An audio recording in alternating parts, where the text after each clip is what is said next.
I was one of 5 in the end, 3. I was number 3, and I had 4 sisters. I was born in Nelson actually, but we moved to Christchurch when I was about 5, and I started school here. And by the time I started school, I can already remember my first day.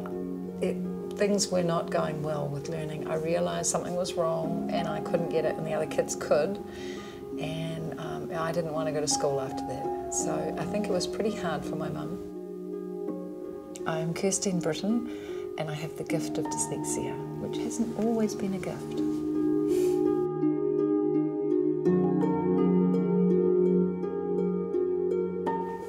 Restrictions at school in the old system that was around when I was learning, for me, I guess even to the point that I've shut out a lot of it. I don't remember a lot. I remember that whenever anyone mentioned reading, I was under the desk, and that I didn't want to go to school, and if Mum would come and get me, I would just leave. So it wasn't a happy time for me. It is estimated 1 in 10 New Zealanders have dyslexia. Despite this, the New Zealand Dyslexia Foundation receives minimal funding from the government. In fact, annual funding currently sits at 0. Dyslexia comes with the ability to think in pictures or images, so that's a really strong characteristic. A lot of dyslexic people don't think in the sounds of words at all, so they'll be thinking in images or feelings instead.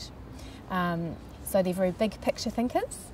They also have the ability to be able to shift their perception and perspective and see things from innovative and creative ways. So in terms of reading, they might really struggle to understand what they read. They might skip over those little words like and the and was, because they don't have any pictures sort of tied to them, so they really struggle with those words. They might struggle with writing, getting their ideas down on paper, or actually the physical act of writing. It can sometimes be really difficult. Spelling can often be a real challenge, and you'll often see spelling in a phonetic way rather than the conventional way. You'll see reversals of letters like the B and the D and the P and the Q and things like that. By the time Kirsteen was 14, she'd already begun her modelling career and was crowned Miss Canterbury at the age of 16. She then moved overseas to pursue a career further, gracing the covers of Marie Claire and Vogue. So modelling was a great career, I was going to say choice, but actually it chose me because I had the right look and height, and you just had to have that to be the look they were looking for at the time.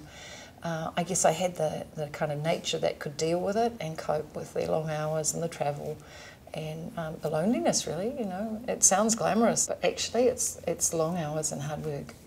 And I enjoyed it, and I coped, and I loved the travel.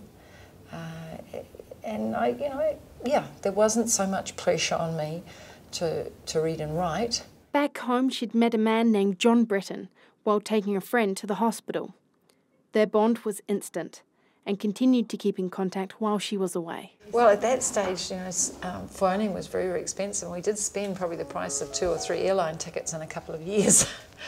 But I would come back each Christmas and we would write lots of letters. And of course, he was dyslexic too, so it really didn't matter whether it was spelt right or, my fear of writing. I got over it with him because he didn't care, and we could work out what we were saying even if it wasn't spelt properly. Kirsteen and John went on to get married in the house he spent years renovating from an old derelict barn.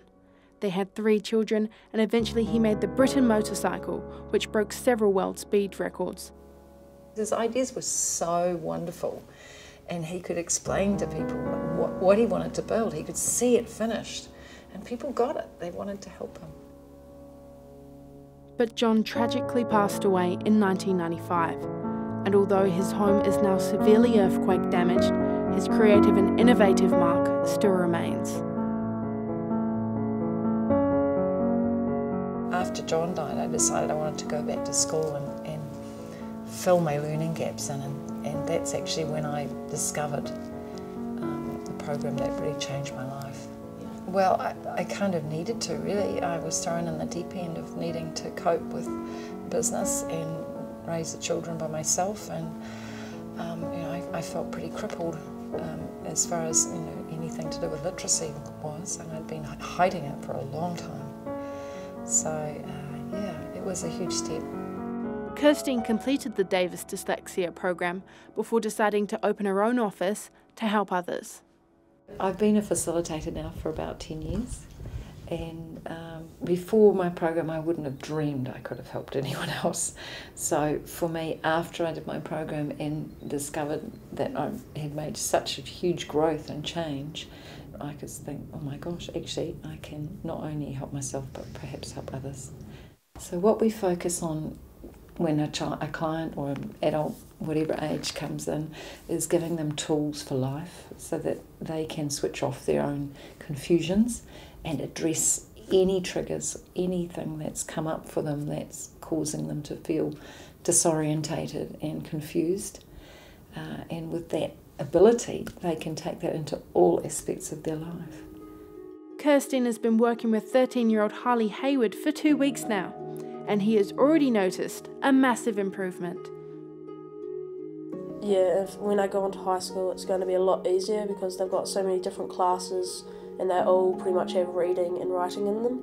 So this course has helped heaps to do that. The gifts of dyslexia are many, and amazing visual spatial ability, the ability to see the big picture. We make amazing artists, cooks, creative people, hands-on people. What I used to think it was like a put down and all the hard stuff until I came here and found out what it really is. Would I choose not to be dyslexic? I don't think so. I think I would keep my path. It's part of who I am. Sometimes it makes us our challenges in life, and while I would choose not for any child to grow up without feeling that they're dumb or can't achieve, for me now, knowing what I know now, no, I wouldn't change it. And I love seeing my own children and my clients saying, oh wow, I can do anything.